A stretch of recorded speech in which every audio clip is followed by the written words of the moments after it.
Desigualdade planetária. 48. O ambiente humano e o ambiente natural degradam-se em conjunto. E não podemos enfrentar adequadamente a degradação ambiental se não prestarmos atenção às causas que têm a ver com a degradação humana e social. De fato, a deterioração do meio ambiente e da sociedade afetam de modo especial os mais frágeis do planeta. Tanto a experiência comum da vida cotidiana como a investigação científica demonstram que os efeitos mais graves de todas as agressões ambientais recaem sobre as pessoas mais pobres. Por exemplo, o esgotamento das reservas ictícias prejudica especialmente as pessoas que vivem da pesca artesanal e não possuem qualquer maneira de a substituir. A poluição da água afeta particularmente os mais pobres que não têm possibilidade de comprar água engarrafada. E a elevação do nível do mar afeta principalmente as populações costeiras mais pobres, que não têm para onde se transferir. O impacto dos desequilíbrios atuais manifesta-se também na morte prematura de muitos pobres, nos conflitos gerados pela falta de recursos e em muitos outros problemas que não têm espaço suficiente nas agendas mundiais. 49. Gostaria de assinalar que muitas vezes falta uma consciência clara dos problemas que afetam particularmente os excluídos. Estes são a maioria do planeta, milhares de milhões de pessoas. Hoje são mencionados nos debates políticos e econômicos internacionais, mas com frequência parece que os seus problemas se colocam como um apêndice, como uma questão que se acrescenta quase que por obrigação ou perifericamente, quando não são considerados meros danos colaterais. Com efeito, na hora da implementação concreta, permanecem frequentemente no último lugar. E isso deve-se, em parte, ao fato de que muitos profissionais, formadores de opinião, meios de comunicação e centros de poder estão localizados longe deles, em áreas urbanas isoladas, sem ter contato direto com os seus problemas. Vivem e refletem a partir da comodidade de um desenvolvimento e de uma qualidade de vida que não está ao alcance da maioria da população mundial. Esta falta de contato físico e de encontro, às vezes favorecida pela fragmentação de nossas cidades, ajuda a cauterizar a consciência e a ignorar parte da realidade em análises tendenciosas. Isto, às vezes, coexiste com um discurso verde. Mas hoje, não podemos deixar de reconhecer que uma verdadeira abordagem ecológica sempre se torna uma abordagem social, que deve integrar a justiça nos debates sobre o meio ambiente, para ouvir tanto o clamor da terra como o clamor dos pobres. 50. Em vez de resolver os problemas dos pobres e pensar num mundo diferente, alguns limitam-se a propor uma redução da natalidade. Não faltam pressões internacionais sobre os países em vias de desenvolvimento que condicionam ajudas econômicas a determinadas políticas de saúde reprodutiva. Mas, se é verdade que a desigual distribuição da população e dos recursos disponíveis cria obstáculos ao desenvolvimento e ao uso sustentável do ambiente, deve-se reconhecer que o crescimento demográfico é plenamente compatível com um desenvolvimento integral e solidário. Culpar o incremento demográfico, em vez do consumismo exacerbado e seletivo de alguns, é uma forma de não enfrentar os problemas. Pretende-se, assim, legitimar o modelo distributivo atual, no qual uma minoria se julga com o direito de consumir numa proporção que seria impossível generalizar, porque o planeta não poderia sequer conter os resíduos de tal consumo. Além disso, sabemos que se desperdiça aproximadamente 1/3 dos alimentos produzidos. E a comida que se desperdiça é como se fosse roubada da mesa do pobre. Em todo caso, é verdade que devemos prestar atenção ao desequilíbrio na distribuição da população pelo território, tanto a nível nacional como a nível mundial, porque o aumento do consumo levaria a situações regionais complexas pelas combinações de problemas ligados à poluição ambiental, ao transporte, ao tratamento de resíduos, à perda de recursos, à qualidade de vida. 51. A desigualdade não afeta apenas os indivíduos, mas países inteiros, e obriga a pensar numa ética das relações internacionais. Com efeito, há uma verdadeira dívida ecológica, particularmente entre o Norte e o Sul, ligada a desequilíbrios comerciais com consequências no âmbito ecológico e com o uso desproporcionado dos recursos naturais efetuado historicamente por alguns países. As exportações de algumas matérias-primas para satisfazer os mercados do norte industrializado produziram danos locais, como, por exemplo, a contaminação com mercúrio na extração minerária de ouro ou com o dióxido de enxofre na de cobre. De modo especial, é preciso calcular o espaço ambiental de todo o planeta usado para depositar resíduos gasosos que se foram acumulando ao longo de 2 séculos e criaram uma situação que agora afeta a todos os países do mundo. O aquecimento causado pelo enorme consumo de alguns países ricos tem repercussões nos lugares mais pobres da Terra, especialmente na África, onde o aumento da temperatura, juntamente com a seca, tem efeitos desastrosos no rendimento das cultivações.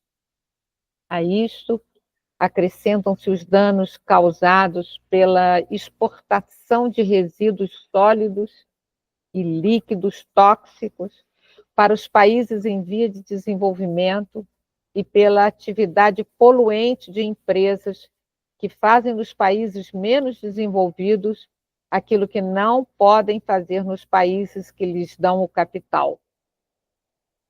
Constatamos frequentemente que as empresas que assim procedem são multinacionais, que fazem aqui o que não lhes é permitido em países desenvolvidos ou do chamado primeiro mundo. Geralmente, quando cessam as suas atividades e se retiram, deixam grandes danos humanos e ambientais, como desemprego, aldeias sem vida, esgotamento de algumas reservas naturais, desflorestamento, empobrecimento da agricultura e pecuária local, crateras, colinas devastadas, rios poluídos e qualquer obra social que já não se possa sustentar. 52. A dívida externa dos países pobres transformou-se num instrumento de controle, mas não se dá o mesmo com a dívida ecológica. De várias maneiras, os povos em vias de desenvolvimento, onde se encontram as reservas mais importantes da biosfera, continuam a alimentar o progresso dos países mais ricos, à custa do seu presente e do seu futuro. A terra dos pobres do Sul é rica e pouco contaminada, mas o acesso à propriedade dos bens e recursos para satisfazerem as suas carências vitais é-lhes vedado por um sistema de relações comerciais e de propriedade estruturalmente perverso. É necessário que os países desenvolvidos contribuam para resolver essa dívida, limitando significativamente o consumo de energia não renovável e fornecendo recursos aos países mais necessitados para promover políticas e programas de desenvolvimento sustentável. As regiões e os países mais pobres têm menos possibilidade de adotar novos modelos de redução do impacto ambiental, porque não têm a preparação para desenvolver os processos necessários, nem podem cobrir os seus custos. Por isso, deve-se manter claramente a consciência de que a mudança climática tem responsabilidades diversificadas e, como disseram bispos dos Estados Unidos, é oportuno concentrar-se especialmente sobre as necessidades dos pobres, fracos e vulneráveis, num debate muitas vezes dominado pelos interesses mais poderosos. É preciso revigorar a consciência de que somos uma única família humana. Não há fronteiras nem barreiras políticas ou sociais que permitam isolar-nos, e por isso mesmo também não há espaço para a globalização da indiferença. 6.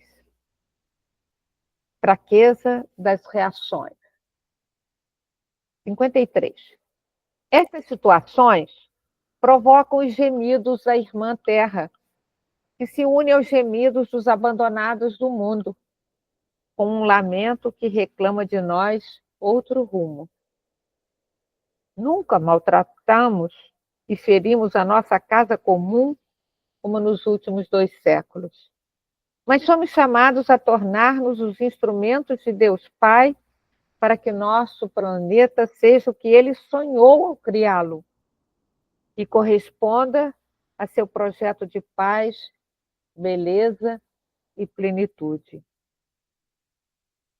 O problema é que não dispomos ainda da cultura necessária para enfrentar esta crise e a necessidade de construir lideranças que tracem caminhos procurando dar respostas às necessidades das gerações atuais, todos incluídos, sem prejudicar as gerações futuras.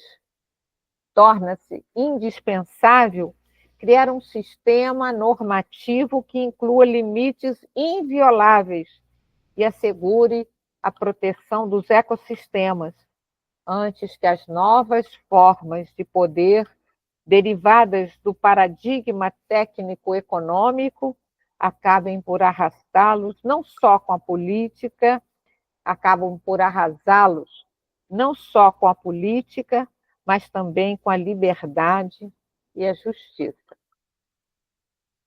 Preocupa 54. Preocupa a fraqueza da reação política internacional. A submissão da política à tecnologia e à finança demonstra-se na falência das cimeiras mundiais sobre o meio ambiente. Há demasiados interesses particulares e, com muita facilidade, o interesse econômico chega a prevalecer sobre o bem comum e manipular a informação para não ser afetados nos seus projetos. Nessa linha, o documento de Aparecida pede que, nas intervenções sobre os recursos naturais, não predominem os interesses de grupos econômicos que arrasam irracionalmente as fontes de vida. A aliança entre economia e tecnologia acaba por deixar de fora tudo que não faz parte de seus interesses imediatos. Deste modo, poder-se-á esperar apenas algumas proclamações superficiais, ações filantrópicas isoladas e ainda esforços por mostrar sensibilidade para com o meio ambiente, enquanto, na realidade, qualquer tentativa das organizações sociais para alterar as coisas será vista como um distúrbio provocado por sonhadores românticos ou como um obstáculo a superar. 55. Pouco a pouco, alguns países podem mostrar progressos significativos. O desenvolvimento de controles mais eficientes e uma luta mais sincera contra a corrupção. Cresceu a sensibilidade ecológica das populações, mas ainda é insuficiente para mudar os hábitos nocivos de consumo, que não parecem diminuir. Antes, expandem-se e desenvolvem-se. É o que acontece, só para dar um exemplo simples, com o crescente aumento do uso e intensidade dos condicionadores de ar. Os mercados, apostando num ganho imediato, estimulam ainda mais a procura. Se alguém observasse de fora a sociedade planetária, maravilhar-se-ia com tal comportamento, que às vezes parece suicida. 56. Entretanto, os poderes econômicos continuam a justificar o sistema mundial atual, onde predomina uma especulação e uma busca de receitas financeiras que tendem a ignorar todo o contexto e os efeitos sobre a dignidade humana e sobre o meio ambiente. Assim, se manifesta como estão intimamente ligadas a degradação ambiental e a degradação humana e ética. Muitos dirão que não têm consciência de realizar ações imorais, porque a constante distração nos tira a coragem de advertir a realidade de um mundo limitado e finito. Por isso, hoje, qualquer realidade que seja frágil, como o meio ambiente, fica indefesa face aos interesses do mercado divinizado, transformado em regra absoluta. 57. É previsível que, perante o esgotamento de alguns recursos, se vá criando um cenário favorável para novas guerras, disfarçadas sobre nobres reivindicações. A guerra causa sempre danos graves ao meio ambiente e à riqueza cultural dos povos. E os riscos avolumam-se quando se pensa nas armas nucleares e nas armas biológicas. Com efeito, não obstante haver acordos internacionais que proíbem a guerra química, bacteriológica e biológica, subsiste o fato de continuarem nos laboratórios as pesquisas para o desenvolvimento de novas armas ofensivas, capazes de alterar os equilíbrios naturais. Exige da política uma maior atenção para prevenir e resolver as causas que podem dar origem a novos conflitos. Entretanto, o poder ligado com a finança é o que maior resistência põe a tal esforço. E os projetos políticos carecem, muitas vezes, de amplitude de horizonte. Para que se quer preservar hoje um poder que será recordado pela sua incapacidade de intervir quando era urgente e necessário fazê-lo? 58. Em alguns países, há exemplos positivos de resultados na melhoria do ambiente, tais como o saneamento de alguns rios que foram poluídos durante muitas décadas, a recuperação de florestas nativas, o embelezamento de paisagens com obras de saneamento ambiental, projetos de edifícios de grande valor estético, progressos na produção de energia limpa, na melhoria dos transportes públicos. Estas ações não resolvem os problemas globais, mas confirmam que o ser humano ainda é capaz de intervir de forma positiva. Como foi criado para amar, no meio dos seus limites, germinam inevitavelmente gestos de generosidade, solidariedade e desespero. 59. Ao mesmo tempo, cresce uma ecologia superficial ou aparente que consolida um certo torpor e uma alegre irresponsabilidade. Como frequentemente acontece em épocas de crises profundas, que exigem decisões corajosas, somos tentados a pensar que aquilo que está a acontecer não é a verdade. Não é verdade. Se nos detivermos na superfície, para além de alguns sinais visíveis de poluição e degradação, parece que as coisas não estejam assim tão graves e que o planeta poderia subsistir ainda por muito tempo nas condições atuais. Esse comportamento evasivo serve-nos para mantermos os nossos estilos de vida de produção e consumo. É a forma como o ser humano se organiza para alimentar todos os vícios autodestrutivos. Tenta não os ver, luta para não os reconhecer, adia decisões importantes, age como se nada tivesse acontecido. 7. Diversidade de opiniões. 60. Finalmente, reconhecemos, a propósito da situação e das possíveis soluções, que se desenvolveram diferentes perspectivas e linhas de pensamento. Num dos extremos, alguns defendem a todo custo o mito do progresso, afirmando que os problemas ecológicos resolver-se-ão simplesmente com novas aplicações técnicas, sem considerações éticas, nem mudanças de fundo.